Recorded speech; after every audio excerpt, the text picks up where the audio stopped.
This is my first time participating in Story Slam. Yeah, me, not really. Um,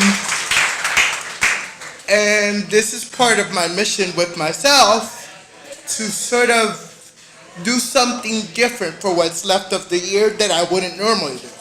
So welcome to today. Um, and based on today's theme, I decided that my scar was going to be an emotional one. The reason that is because for the last 3 days, for no reason whatsoever, I've been crying, not realizing that this was part of my crying hysteria for the last 72 hours. I was engaged many moons ago. I'm a lot older than I look, but thank you for thinking I'm 25. Um, and this person I was engaged to before the relationship ended would travel back and forth from New York City to my apartment in New Jersey. And we, would take turns every other week.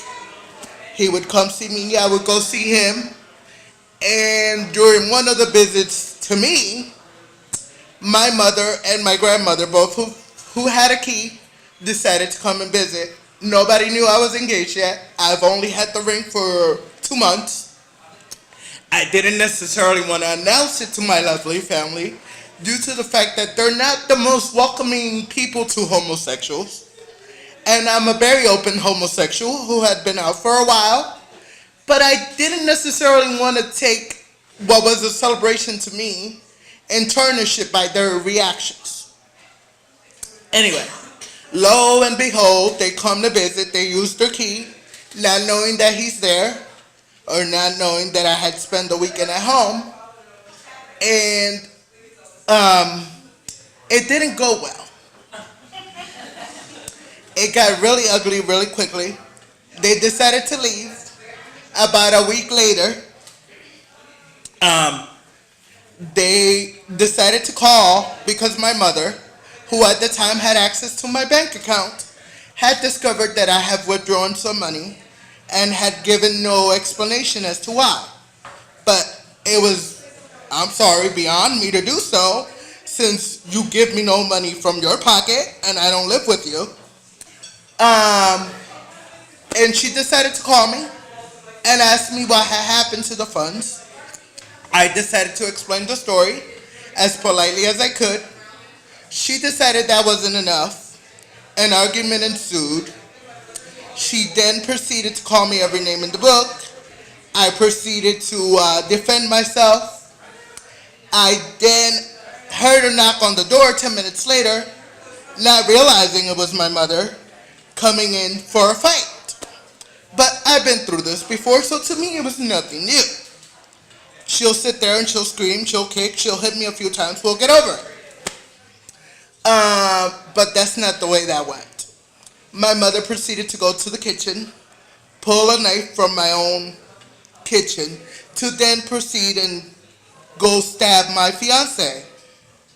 I, of course, got out of the shock that I was in because I don't like arguing and I tend to sort of withdraw and go into my own little world mentally.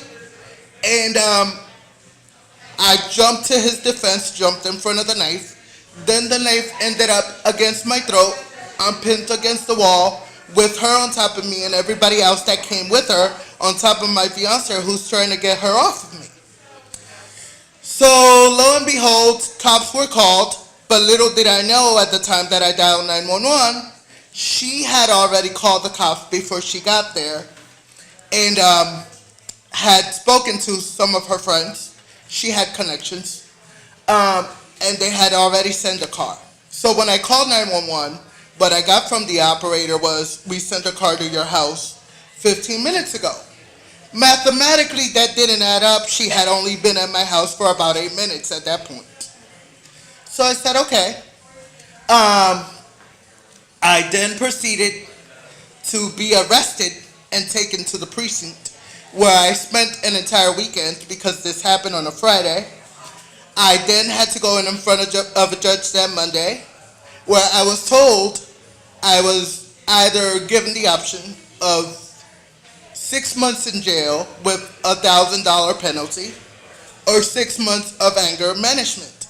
Now, I am not an angry person. I obviously didn't need it, but I'm also not stupid. You're not going to put anything on my record. Of course, we went to anger management. For the entire time that I was going to anger management, I made sure to follow every single rule, show up to every single appointment. I then went to my last appearance in court to confront my mother and this shenanigans. Only I had to do it by myself because God forbid that my fiance, who was supposed to be my everything, would be standing there with me. Less than 3 weeks earlier, he cheated on me with his best friend.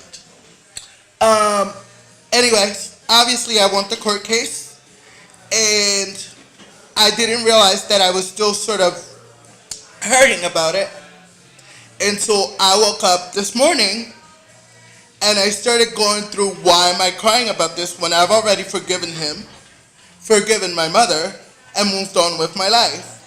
The reality is, while I've forgiven the event, forgiven the actions of everyone involved, I had not forgiven the person who I blamed for this entire melee, which would be my fiance, because he still has yet to acknowledge that he was even part of that or has ever said the words, I'm sorry. So, in order to move past it, we're standing here today. And, well, I'll probably never hear the words, I'm sorry. And I'll probably never be able to have the same relationship with my mother that I never had to begin with. That only made it more difficult. I have learned that just because you don't get an I'm sorry for the person you're supposed to, that doesn't mean you can't forgive yourself.